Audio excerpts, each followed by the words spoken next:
Hours after North Korea invited international media to witness the closure of its Punggye nuclear test site, President Donald Trump abruptly canceled at a diplomatic summit with Kim Jong-un that experts warned was a trap but which Trump portrayed as a transformative opportunity for peace. Former officials and experts experienced with North Korea and Northeast Asian diplomacy warned that the U.S. was now in a far worse geopolitical position, and that the pivotal nations of China and South Korea would blame Trump for the collapse of the summit. The dynamic that North Korea established in February, when it led a charm offensive at the Winter Olympics and portrayed itself as the driver of international events, is likely to prove far more durable than any summit, they said. "We're not just going to revert back to the way things were ahead of the Olympics," said Abraham Denmark, the Pentagon's senior Asia policy official during the Obama administration. North Korea's international stature has grown significantly. Kim Jong-un's legitimacy is far greater than it was before. The U.S. is increasingly seen as the outlier in the region, not engaged. Jim Walsh, an international security expert at the Massachusetts Institute of Technology, said Trump's reversals from a summit he seemed enthusiastic about holding would reverberate beyond the region. This president cancels the Iran agreement, agrees to a summit and then cancels that. Walsh said, "If you're a world leader thinking about whether you want to do business with this guy, you're gonna be gun-shy, thinking he'll reverse himself and leave you hanging." Since the Winter Olympics, Kim Jong-un's international prestige has swelled, despite leading an internationally isolated prison state primarily known for its bellicosity.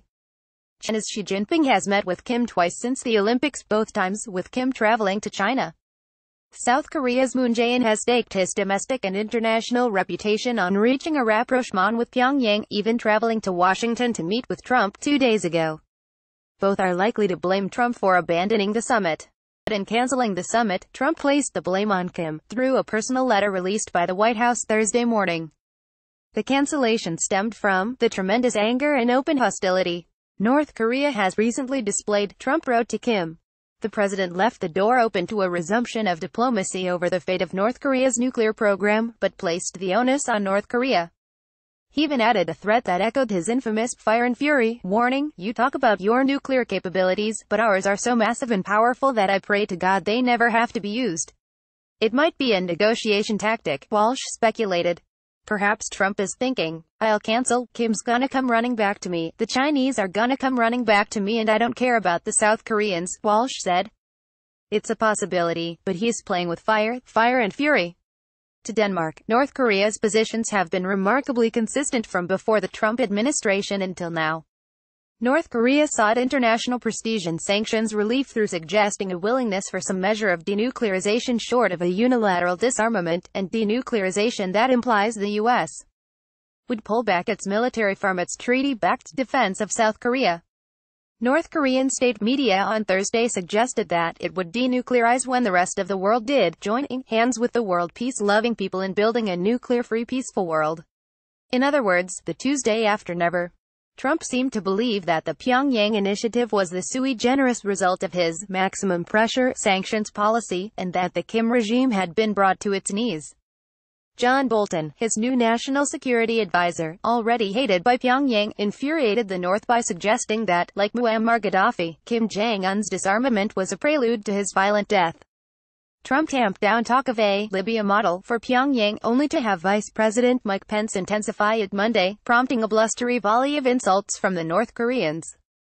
You are now subscribed to the Daily Digest and Cheat Sheet. We will not share your email with anyone for any reason. They wanted a deal, but couldn't maintain message discipline for a few weeks, said Denmark.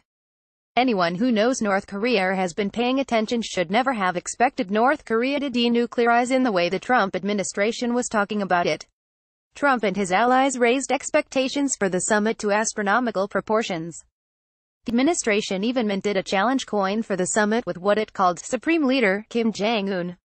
On the Trump-favored morning show Fox, Moon now looks to be rebuked by Trump after Tuesday's meeting between the allies at the White House. Politics on the Korean peninsula have changed. China is more firmly in North Korea's corner. South Korea invested tremendous capital in engaging North Korea, Denmark said. If there is a plan B for Trump's North Korea policy, his Secretary of State, Mike Pompeo, who has met with Kim, did not indicate it Thursday. Just minutes after the White House released the president's letter to Kim, Pompeo told the Senate Foreign Relations Committee the U.S. was no longer in a position to believe that there would be a successful outcome to the June 12 summit. Pompeo also said the North Koreans were not responsive to U.S. outreach efforts to prepare for the summit. He insisted the U.S. side was fully engaged over the past weeks to prepare for this meeting. I regret the statements that the North Koreans have made over the past few days, and the fact that we have not been able to conduct the preparation between our two teams that would be necessary to have a successful summit, Pompeo said. Elsewhere on Capitol Hill, scrapping the summit was panned as a missed opportunity. You cannot have thin skin if you want to make progress with a difficult adversary such as the Kim regime. Rep. Eliot Engel, DNY, the top Democrat on the House Foreign Affairs Committee, said on the House floor. To make matters worse, the president's bizarre letter returns to the same bellicose rhetoric that last year heightened tensions and raised the specter of war. Any type of military conflict on the Korean peninsula would come with horrific consequences, yet an unsuccessful summit carried real risks as well. The worst-case scenario is that we have a real negotiation, it goes badly, both sides storm back to their corners angry and confused, Walsh said. Trump says, well, I tried diplomacy and it didn't work, so I have no choice but to go with the bloody nose, a preventive military attack on a nuclear power that has the world's densest concentration of artillery pieces aimed at Seoul. Trump's letter also indicated that whatever Pompeo says is irrelevant. I felt a wonderful dialogue building between you and me, and ultimately, it is the only dialogue that matters. Trump wrote Kim to Denmark. It was another indication of North Korea's diplomatic triumph. Trump's letter signals that he sees this not as a negotiation between nations, but a negotiation between him and Kim Jong-un, Denmark said. By doing so, he's granting a tremendous amount of international legitimacy to Kim Jong-un, who's got the same status as the president. Andrew Desiderio contributed reporting.